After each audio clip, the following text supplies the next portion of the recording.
আল্লাহ সুবহানাহু ওয়া তাআলা আমাদেরকে সৃষ্টি করেছেন। তো সৃষ্টিগত দিক থেকে আল্লাহ সুবহানাহু ওয়া তাআলা আমাদেরকে যা দিয়েছেন, আমরা যদি আমাদের শরীরকে অ্যানালাইসিস করি, দুইটা চোখ আমাদের সবাইকে আল্লাহ দিয়েছেন, নাক দিয়েছেন, মুখ দিয়েছেন, দুইটা হাত দিয়েছেন, পা দিয়েছেন। মানে দেখতে যে অঙ্গগুলো আমরা দেখি, এগুলো আমাদের প্রত্যেককেই আল্লাহ সুবহানাহু ওয়া তাআলা দিয়েছেন। এখন আমার থেকে আপনি আলাদা কেন? কিভাবে আলাদা? কোন জিনিসটা একজন আরেকজন থেকে আমাদেরকে শ্রেষ্ঠ করে? কেন আপনি আমার থেকে শ্রেষ্ঠ, আমি কেন আপনার থেকে আলাদা? এই পার্থক্যটা তৈরি হয় কিভাবে, কিসের উপর ভিত্তি করে? এটা হচ্ছে নলেজ। এই যে মানুষের মধ্যে এত ধরনের স্তরবিন্যাস, আমি এটার কথা বলছি না যে সৃষ্টিগত দিক থেকে, মর্যাদার দিক থেকে আল্লাহ সুবহানাহু ওয়া তাআলার কাছে ভিন্ন একটা বিষয় দিয়ে মর্যাদা প্রকাশ পায়। সেটা কিন্তু আবার শিক্ষাগত যোগ্যতা, কার কত বেশি, কার কয়টা সার্টিফিকেট আছে, কে কতটুকু সম্পদের মালিক, এগুলো দিয়ে আল্লাহর কাছে শ্রেষ্ঠত্ব প্রকাশ পায় না। আল্লাহ সুবহানাহু ওয়া তাআলার কাছে শ্রেষ্ঠত্ব প্রকাশ পায় ইন্না আকরামাকুম ইনদাল্লাহি আতকাকুম। তোমাদের মধ্যে কোন ব্যক্তিটা আল্লাহ তাআলাকে সবথেকে বেশি ভয় করে, ওই ব্যক্তিটা আল্লাহ তাআলার কাছে সবথেকে বেশি সম্মানিত, আল্লাহ তাআলার কাছে সবথেকে বেশি মর্যাদাবান। এখানে সার্টিফিকেট, ডিগ্রি, প্রফেশন, সম্পদের মালিক এগুলো মুখ্য বিষয় নয়। আমি বলছি কোন বিষয়টা আলাদা করছে, এটা যদি আপনি সৃষ্টিগত দিক থেকে চিন্তা করেন। যেমন ধরুন আল্লাহ সুবহানাহু ওয়া তাআলা বলছেন ওয়ালাকাদ কাররামনা বানি আদম, আমি বানি আদমকে সম্মানিত করেছি। আল্লাহ এভাবে বলেন নাই।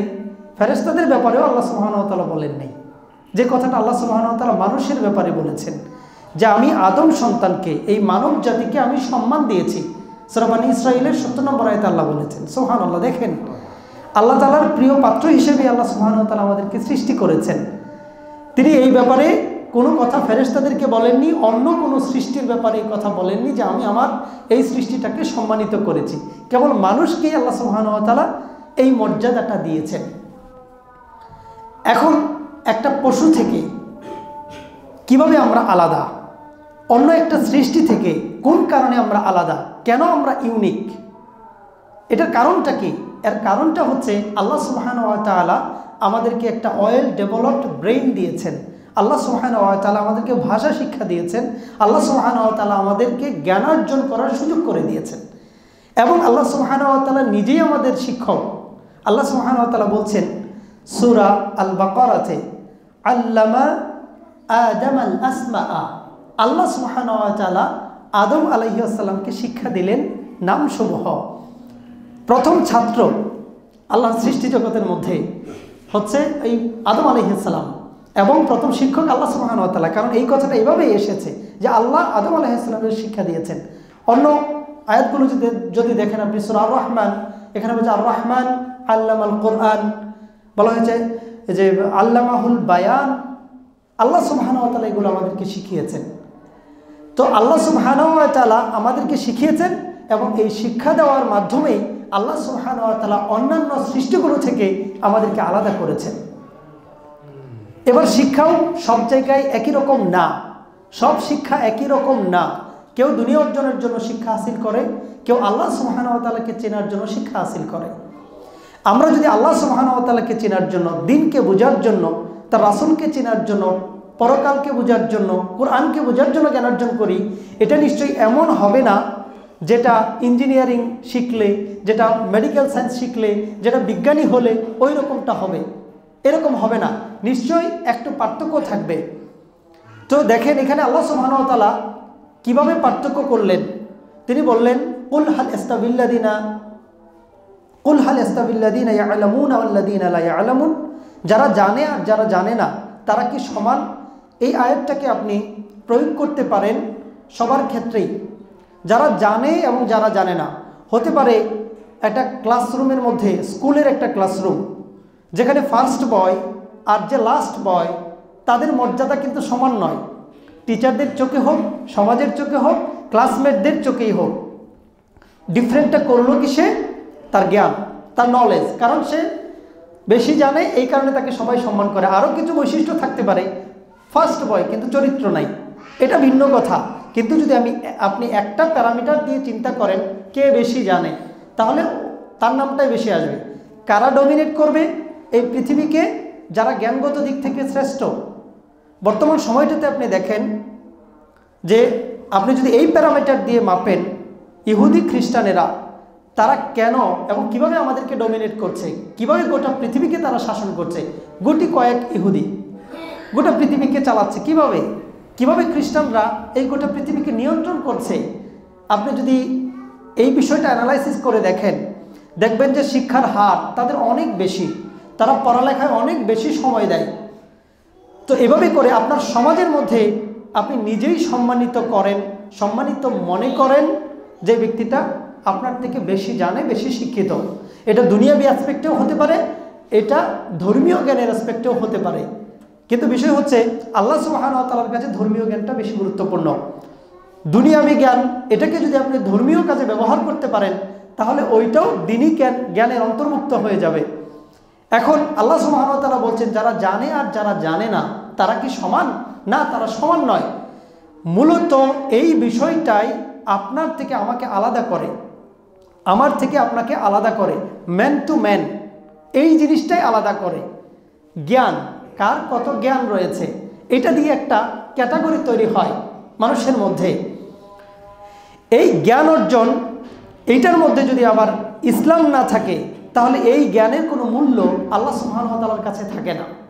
আল্লাহ তাআলা তাদেরকে মর্যাদাবান বলেন নাই যারা শুধুমাত্র জ্ঞান অর্জন করবে কিন্তু সেখানে ঈমান নাই। সর্বপ্রথম যে উদাহরণটা আমরা টানতে পারি আবু জাহেলের ব্যাপারে।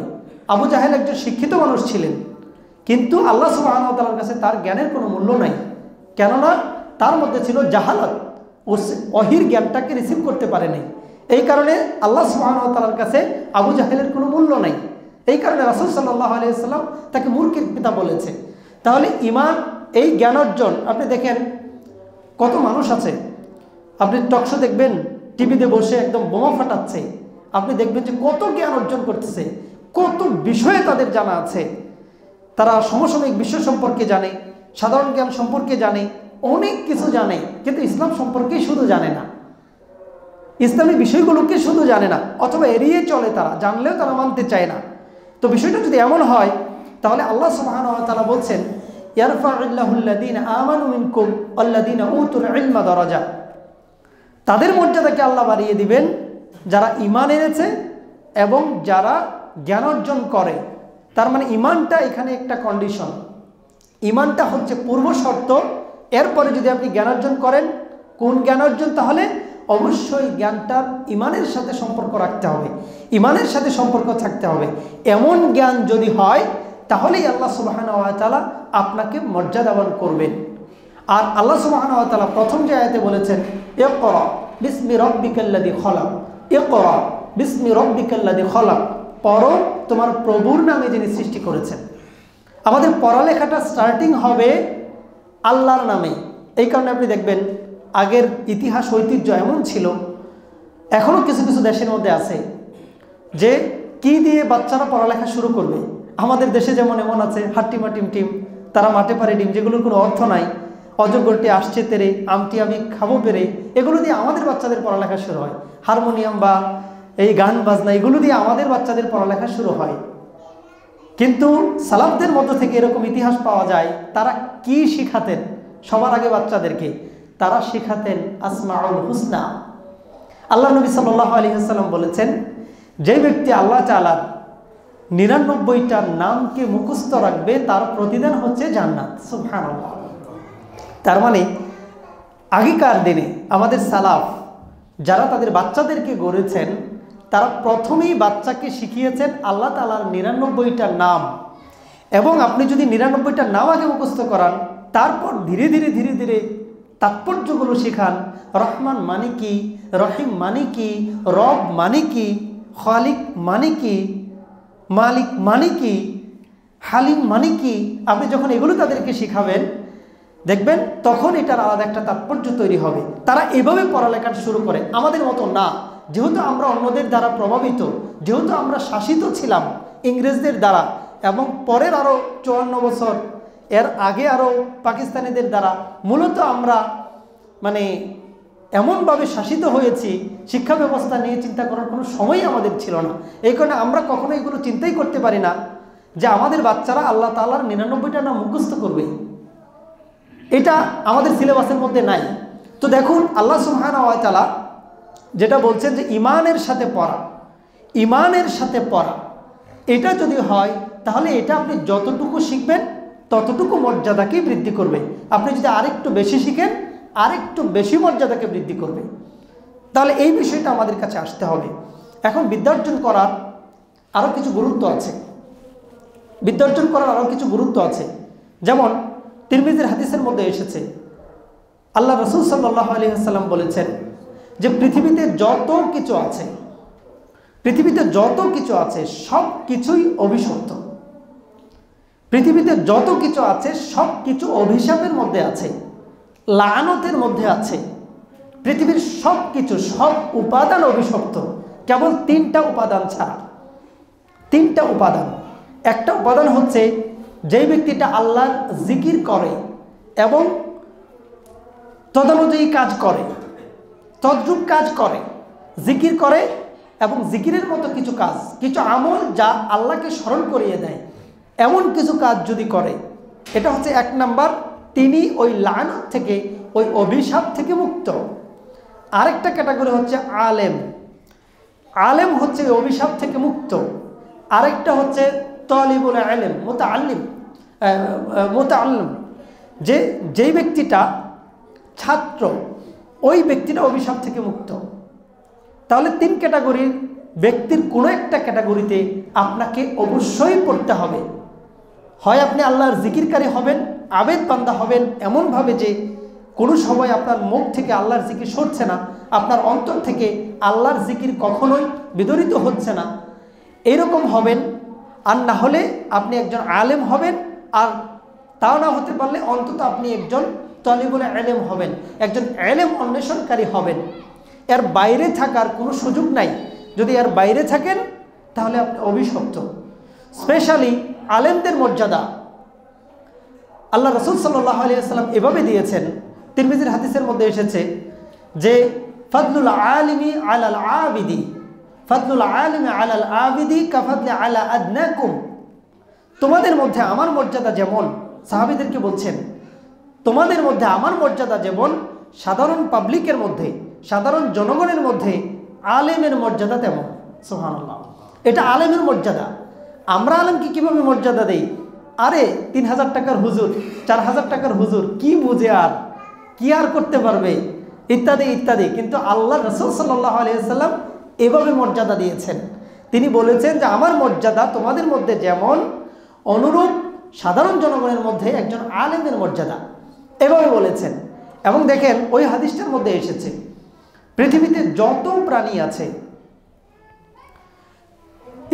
ইন্নাল্লাহা ওয়া মালাইকাতাহু ওয়া আহলাস সামাওয়াতি ওয়াল আরদ, আল্লাহ তাআলা, ফেরেশতাগণ এবং আহলাস সামাওয়াতি ওয়াল আরদ, আকাশবাসী এবং জমিনবাসী যা কিছু আছে এগুলোর মধ্যে, হাত্তা নামলাতা ফি জুহরিহা, এমনকি একটা পিপিলিকা যে গর্তের মধ্যে থাকে, হাত্তাল হুতা, এমনকি একটা সমুদ্রের মাছ, লা ইউসাল্লুনা আলা মুআল্লিমিন নাস, সে ওই ব্যক্তির জন্য দোয়া করে যে মানুষকে দ্বীনি ইলম শিক্ষা দেয়। সুবহানাল্লাহ, আপনি চিন্তা করেন, আল্লাহ রাসূলের কথা বলছেন যে নিশ্চয়ই আল্লাহ তাআলা, নিশ্চয়ই ফেরেশতারা, নিশ্চয়ই আকাশবাসী, নিশ্চয়ই জমিনের বাসী, নিশ্চয়ই যে মাছ পানির মধ্যে থাকে, নিশ্চয়ই যে পিঁপড়াটা গর্তের মধ্যে থাকে, এরা সবাই এমন ব্যক্তির জন্য দোয়া করে যে মানুষকে শিক্ষা দেয়, যে মানুষকে দ্বীনি ইলম শিক্ষা দেয়। এখানে আলেমের কথা স্পষ্টভাবে আল্লাহ রাসূল সাল্লাল্লাহু আলাইহি ওয়াসাল্লাম বললেন।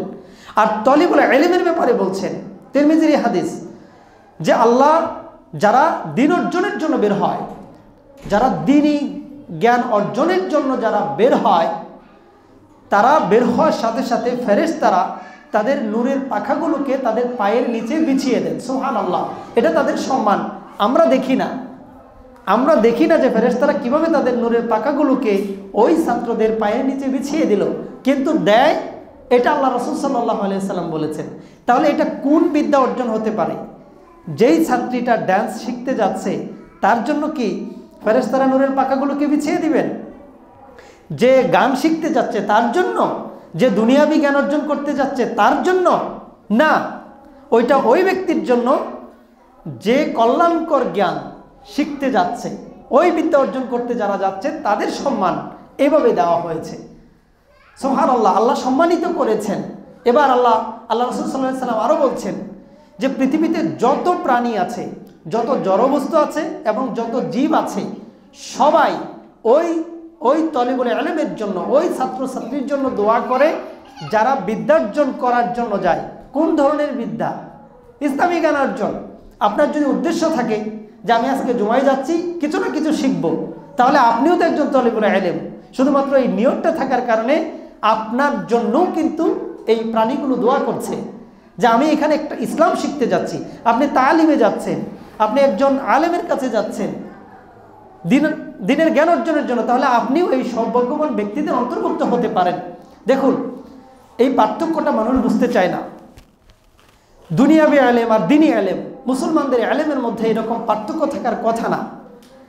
এই পার্থক্যটা তৈরি করেছে অত্যন্ত সুকৌশলে, মুসলমানদেরকে ডিভাইড করেছে অত্যন্ত কৌশলে, এবং একজন আরেকজনকে শত্রু মনে করে, শত্রুতে পরিণত করেছে খুব কৌশল করে।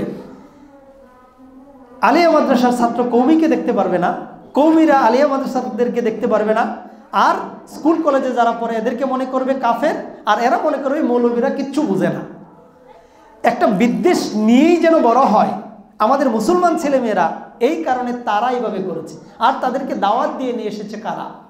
আমরাই নিয়ে এসেছি। আমরাই অত্যন্ত আগ্রহ ভরে বেশি টাকা খরচ করে ব্রিটিশ কারিকুলামের একটা স্কুলে ভর্তি করার পরে মিষ্টি খাওয়ায়, আর বলে যে আমার বাচ্চাটার জন্য দোয়া করবেন। আমি আমার বাচ্চাটাকে ইংলিশ মিডিয়াম স্কুলে ভর্তি করেছি, আর তার মাসিক বেতন 10,000, আলহামদুলিল্লাহ, সে এখন খুব ভালো পড়ালেখা করতেছে। ব্রিটিশ কারিকুলাম কি এটা আপনি বুঝেন? আপনি ব্রিটিশদের সিলেবাসে আপনার সন্তানকে তৈরি করছেন আর মনে করছেন যে সে পাক্কা একজন মুসলমানের ছেলে হবে? এটা কখনোই হবে না। লর্ড উইলিয়াম মেকলে 1835 সালে বলেছিল, আজ থেকে 190 বছর আগে বলেছিল যে আমি এমন একটা সিলেবাস এই ভারতের বুকে রেখে যাচ্ছি, যেই সিলেবাস পড়ার পরে একটা ভারতীয় চামড়াই হবে ভারতীয়, আর তার মন মগজে হবে ব্রিটিশ।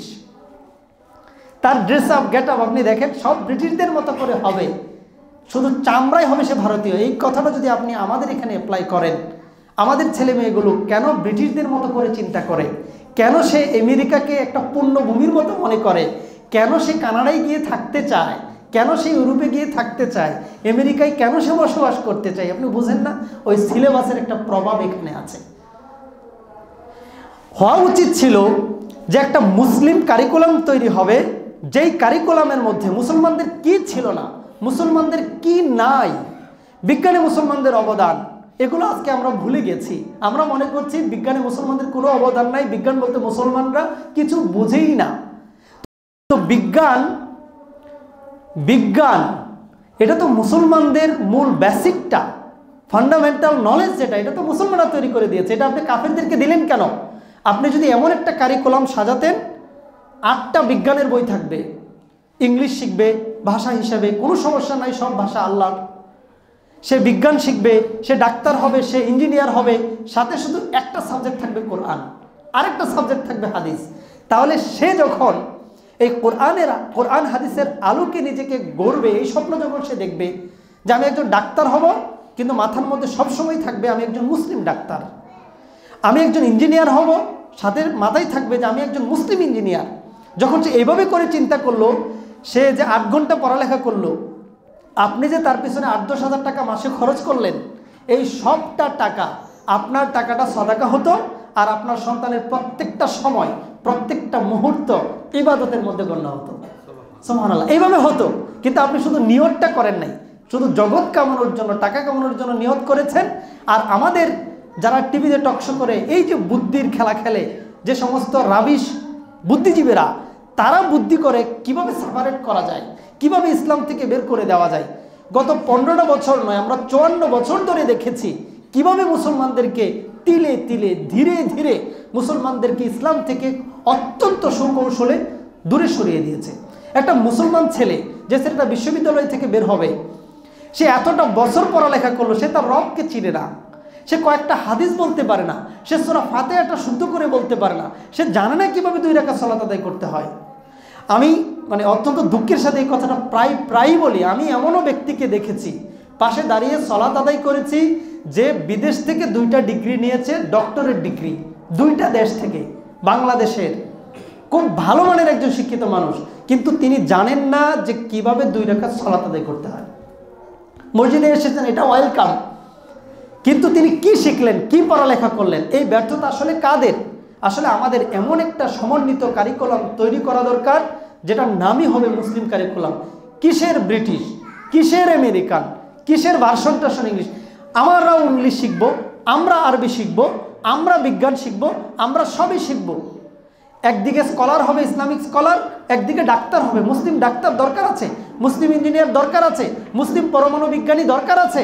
আপনি তরবারি দিয়ে এখন আর যুদ্ধ করে মুসলিমদের সাথে টিকতে পারবেন না, আপনি স্নায়ু যুদ্ধে টিকতে পারবেন না যদি আপনি বিজ্ঞানী তৈরি না করেন। আপনি যদি ওই রকম ব্যবসা বুঝে এরকম অর্থনীতিবিদ যদি আপনি তৈরি করতে না পারেন, আপনি একটা ইসলামিক অর্থনীতি দাঁড় করাতে পারবেন না। তাহলে আমাদের অর্থনীতিবিদ তৈরি করা দরকার আছে, এবং এটা ওই রকম হবে না যে সুদ ভিত্তিক সে অর্থ ব্যবস্থা চালু করবে, না, ইসলাম যে গাইডলাইন দেয় এরকম অর্থ ব্যবস্থা সে চালু করবে। এখন আপনি যদি এখানে অর্থনীতিবিদ তৈরি না করেন, তাহলে শুধু ফতোয়া দিয়ে কখনো ইসলাম প্রতিষ্ঠা করতে পারবেন না। বাংলাদেশের সবগুলো হুজুরকে আপনি একসাথে করলেও ইসলামী অর্থনীতিটা কিভাবে মোকাবেলা করবে এই সুদভিত্তিক পুঁজিবাদী অর্থনীতি ব্যবস্থাকে, এইটার ফর্মুলা আমার মনে হয় না দিতে পারবে। এটার জন্য আরেকজন অর্থনীতিবিদই লাগবে। তাহলে ওই অর্থনীতিবিদ যদি আমরা তৈরি করতে পারতাম, যে মুসলিম কারিকুলামে হবে, সে গোটা পৃথিবীকে চ্যালেঞ্জ করতে পারত। আমরা যখন এই জায়গাটা থেকে বের হতে পারবো না, যতই বয়ান করি কোনো লাভ হবে না, কোনো লাভ হবে না। গোটা পৃথিবীকে এখন নিয়ন্ত্রণ করছে একটা অর্থনৈতিক ব্যবস্থার মাধ্যমে আমেরিকা, সেটা হচ্ছে পুঁজিবাদী ক্যাপিটালিজম, আর কিচ্ছু না। সেখানে শুধু ডলারের নাম নেবেন আর সব তাদের পেটের মধ্যে ঢুকবে। তাদের কি আছে? আমরা দেখেছি অর্থনীতিতে ধস নেমেছে, কিন্তু তারা তাদের মেধা খাটিয়ে, বুদ্ধি খাটিয়ে তারা চলছে, গোটা পৃথিবীতে নেতৃত্ব দিচ্ছে। এই সূক্ষ্ম বিষয়গুলো যদি আপনি বুঝতে না পারেন, এখন বুঝবেন কিভাবে? ওই লেভেলের লোক আপনাকে তৈরি করতে হবে। সবাই কোরআনের স্পেশালিস্ট হবে না, সবাই হাদিসের স্পেশালিস্ট হবে না, সবাই ফকি হবে না। আমাদের সব লাগবে, আমাদের সব লাগবে। এখন আমাদের বয়ান হবে এমন, আমরা এখন কি করতে পারি?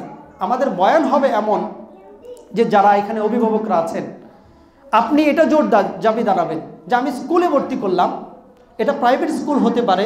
যেমন এখন একটা দাবি উঠেছে যে স্কুলগুলোতে কোরআন হাদিসকে বাধ্যতামূলক করা হবে। পৃথিবীর অনেক দেশ আছে, মালয়েশিয়াতে আছে হাদিসে আরবাইন পড়া হয় প্রাইমারি লেভেলে, যেটা আমরা মাদ্রাসাতে দেখি যে কওমি মাদ্রাসাগুলোতে হাদিসে আরবাইন পড়ানো হয়।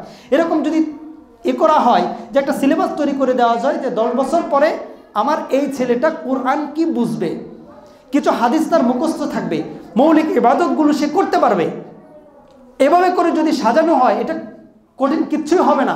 শুধু 200 মার্কের একটা 2টা সাবজেক্ট রেখে দেন, সহজ হবে।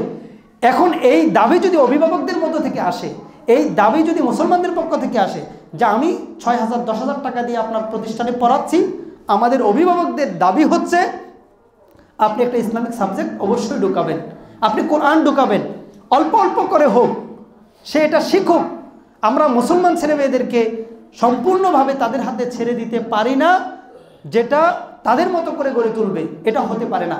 আপনারা যদি এই দাবিগুলো জানান, এবং যারা উপরিমহলে যারা কাজ করছেন, যারা এই কারিকুলামগুলোকে নিয়ন্ত্রণ করছেন, তারা যদি একটু ওই বিষয়টা নিয়ে চিন্তা করেন, আমাদের শিক্ষাবিদ যারা রয়েছেন আর যারা মাদ্রাসাতে রয়েছে, তারা যদি চিন্তা করেন যে বিজ্ঞানকে অবহেলা করার সময় এখন না। বিজ্ঞান হচ্ছে এমন একটা বিষয়, আপনার ইউটিলাইজেশনের উপর ভিত্তি করে এটা রেজাল্ট দেবে। একটা ছুরি, এটা দিয়ে আপনি চাইলে চিকিৎসা করতে পারেন, চাইলে ডাকাতি করতে পারেন। একটা টেলিভিশন, আপনি চাইলে ভালো কিছু প্রচার করতে পারেন, চাইলে আপনি মন্দ কিছু প্রচার করতে পারেন।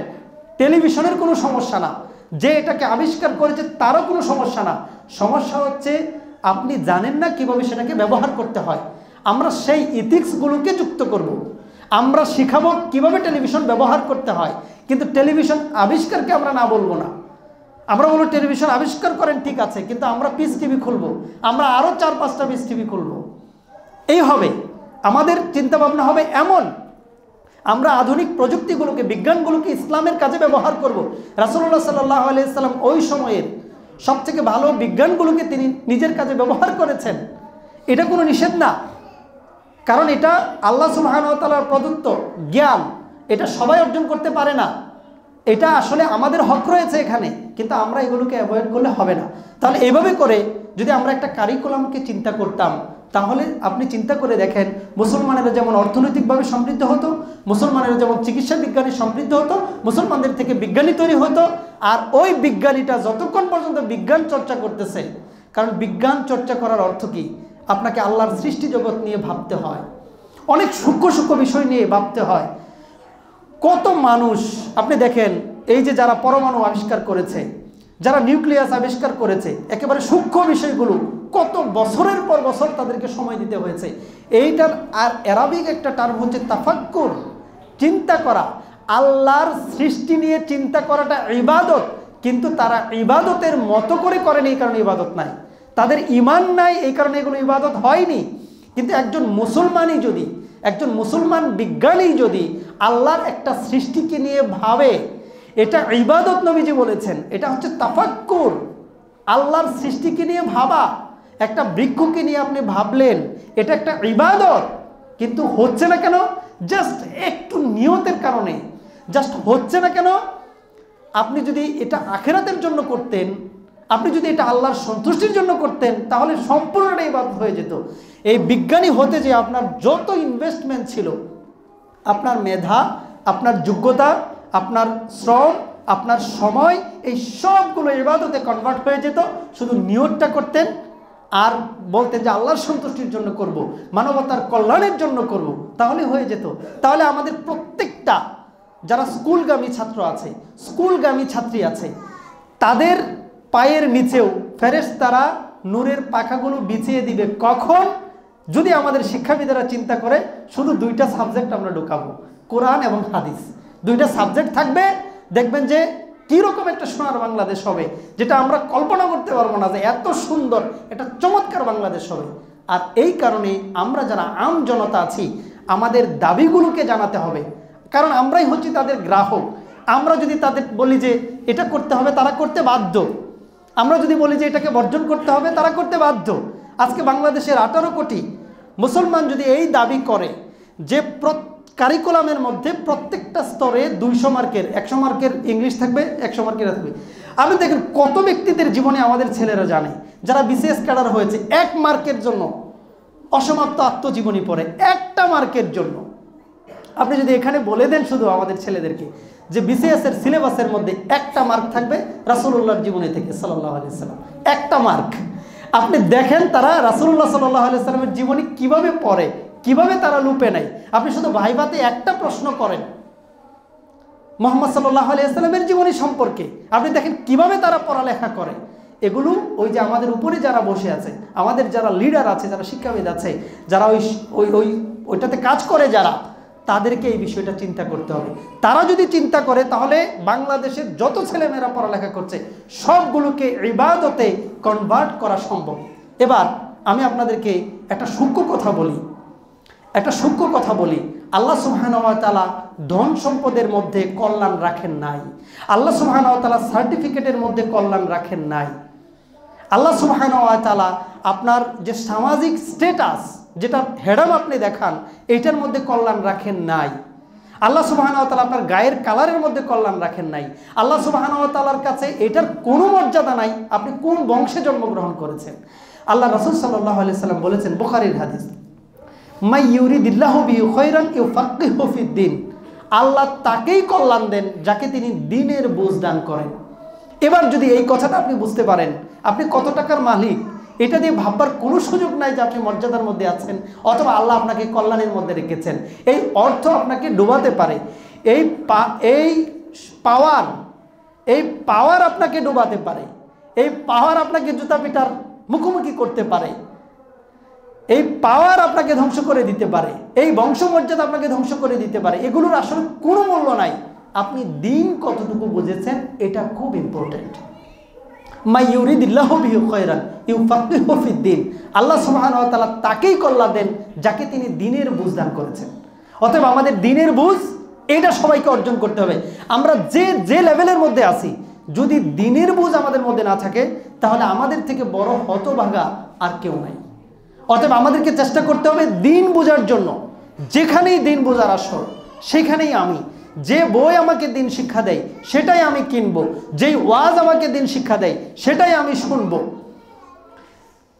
এভাবে করে যত জায়গায় দিন আছে আমি সেখান থেকেই লুপে নেওয়ার চেষ্টা করব দিনী জ্ঞান। যদি দিনী জ্ঞান না থাকে তাহলে আপনি কল্যাণের মধ্যে নাই। আল্লাহ রাসূল সাল্লাল্লাহু আলাইহি ওয়াসাল্লাম বলেছেন, মাই ইউরিদিল্লাহু বিহি খায়রান ইউফাক্কিহু ফিদ্দীন। আল্লাহ যদি কাউকে কল্যাণ দিতে চান তাহলে তিনি দ্বীনের বোঝ দান করেন। আরেকটা হাদিস আমি শুরুতে পড়েছিলাম, আল্লাহ রাসূল সাল্লাল্লাহু আলাইহি ওয়াসাল্লাম বলেছেন, মান সালাকা তরিকান ইয়ালতামিসু ফি ইলমান সাহালাল্লাহু লাহু তরিকান ইলাল জান্নাহ, সাহালাল্লাহু লাহু বিহি তরিকান ইলাল জান্নাহ। যে ব্যক্তিটা দিন অর্জনের জন্য নেমে পড়ে, যে ব্যক্তিটা দিন অর্জনের জন্য বের হয়ে পড়ে, আল্লাহ সুবহানাহু ওয়া তাআলা তার জন্য জান্নাতের রাস্তাটাকে সহজ করে দেন। সুবহানাল্লাহ, এটাই হচ্ছে বিষয়। আপনি যখন দিন শিখতে বের হয়ে যাবেন তখনই আল্লাহ সুবহানাহু ওয়া তাআলা জান্নাতের রাস্তাটাকে সহজ করে দিবেন। আর আমাদের আলটিমেট গোল হচ্ছে জান্নাত, আলটিমেট ডেস্টিনেশন হচ্ছে জান্নাত। আমরা ওইখানেই ছিলাম, এই কারণে আল্লাহ সুবহানাহু ওয়া তাআলা আয়াত ব্যবহার করেছেন এভাবে, ইয়ারিসুনাল ফিরদাউসা হুম ফিহা খালিদুন, ইয়ারিসুনাল ফিরদাউসা, এরা হবে জান্নাতের উত্তরাধিকারী। উত্তরাধিকারী কিভাবে হয়? উত্তরাধিকারী হয় বাবার সম্পত্তি ছিল, এখন সন্তান পাবে। তার মানে সম্পত্তিটা বাবার ছিল, আপনার সম্পদের উত্তরাধিকারী হবে আপনার সন্তান, আমি হব না। তাহলে উত্তরাধিকারী মানে কি? জান্নাতের উত্তরাধিকারী হওয়ার মানে কি? আমাদের পূর্বপুরুষ, মানে আমাদের পূর্বপুরুষ কি? আমাদের আদি পিতা আদম আলাইহিস সালাম জান্নাতে ছিলেন। সুবহানাল্লাহ, আমাদের মা জান্নাতে ছিলেন। এই জান্নাতেই আমরা আবার যেতে চাই। আর এই জান্নাতের রাস্তাটা সহজ হবে কিভাবে? মান সালাকা তরিকান ইয়ালতামিসু ফি ইলমান সাহালাল্লাহু লাহু তরিকান ইলাল জান্নাহ। যেই ব্যক্তিটা দিন অর্জনের জন্য চেষ্টা করে, দিন জ্ঞান অর্জনের জন্য যে ব্যক্তিটা বের হয়ে যায়, তাহলে জ্ঞান অর্জনের জন্য আমাদেরকে বের হতে হবে। আপনাকে অভিশাপ থেকে যদি আপনি মুক্ত হতে চান তাহলে সবার সাথে এরকম একটা করে কায়দা থাকতে হবে। মানে আপনি নিয়ত করেন যে আমি, যার কায়দা জানা নাই, মানে আমি মিন করতেছি যে ব্যক্তিটা আলিফ বা তা সা হরফগুলো বোঝে না, সে আজকে একটা কায়দা কিনবে যে আজকে থেকে আমি এই জ্ঞান অর্জনের ক্লাসে ভর্তি হলাম। হতে পারে আপনি 1 মাসে একটা অক্ষর শিখেছেন, 2 মাসে একটা অক্ষর শিখেছেন, কিন্তু আপনি যে একজন ছাত্র, আপনি যে দিনের পথে জ্ঞান অর্জন করতে আগ্রহী, এটা তো আপনার অন্তত মনের মধ্যে থাকা লাগবে যে আমি এখানে তালিমে যাচ্ছি, আমি এখানে দার্সে বসতেছি, আমি একটা ওয়াজ শুনতেছি, আমি একটা লেকচার শুনতেছি, এই যে আমি একটা বই কিনলাম, কারণ আমি দাবি করছি যে আমি একজন ইসলামের ছাত্র, আমি একজন কোরআনের ছাত্র, আমি একজন হাদিসের ছাত্র। হতে পারে আপনি বছরে একটা শিখতেছেন, হতে পারে আপনি 1 মাসে হয়তো 20 পৃষ্ঠা পড়েছেন, কিন্তু আপনাকে ছাত্র হিসেবে এটা দেখাতে হবে। এটাতে আপনি যত বেশি সময় বিনিয়োগ করবেন জান্নাতের রাস্তাটা তত বেশি সহজ হবে। দুনিয়ার আর কোনো কিছুতে মুক্তি নাই, এই জ্ঞানার্জন আপনাকে করতে হবে। জ্ঞানার্জনের 3টা বিষয় মৌলিকভাবে আমাদের নিজেদের এবং সন্তানদেরকে শেখানো উচিত। 1, আল্লাহ সম্পর্কে জ্ঞান অর্জন। আল্লাহ সম্পর্কে জ্ঞান অর্জন অবশ্যই করতে হবে। তাহলে এমন কিছু করতে হবে যাতে আমাদের সন্তানেরা, আমাদের ফ্যামিলি মেম্বাররা তারা আল্লাহকে চিনে, আল্লাহকে বুঝতে পারে। এমন কিছু মুহূর্ত আছে আল্লাহ ছাড়া কেউ আপনার পাশে নাই। মরার সময় আত্মীয় স্বজন, টাকা পয়সা, পাওয়ার কিচ্ছু থাকবে না, কেবল আল্লাহ থাকবেন। কবরে দেখেন আপনি, কেবল আল্লাহ।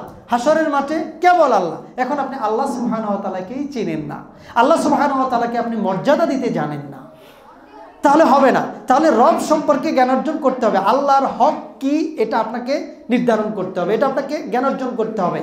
আখিরাত সম্পর্কে জ্ঞান অর্জন করতে হবে, কারণ আখিরাতকে সামনে রেখেই আমাদের এই জীবনের পথ চলা। প্রত্যেকটা পদক্ষেপ আমাদেরকে ফেলতে হবে আখিরাতকে কেন্দ্র করে। কোন পথে পা বাড়ালে আখিরাতে বিপদ হবে, কোন পথে পা বাড়ালে আখিরাতে মুক্তি, এটা নিশ্চিত করতে হবে। আর নিশ্চিত করার জন্য আখিরাতমুখী জ্ঞান আমাদের প্রজন্মকে দিতে হবে। নেক্সট প্রজন্ম যারা আছে তাদেরকে আখিরাতমুখী জ্ঞান দিতে হবে।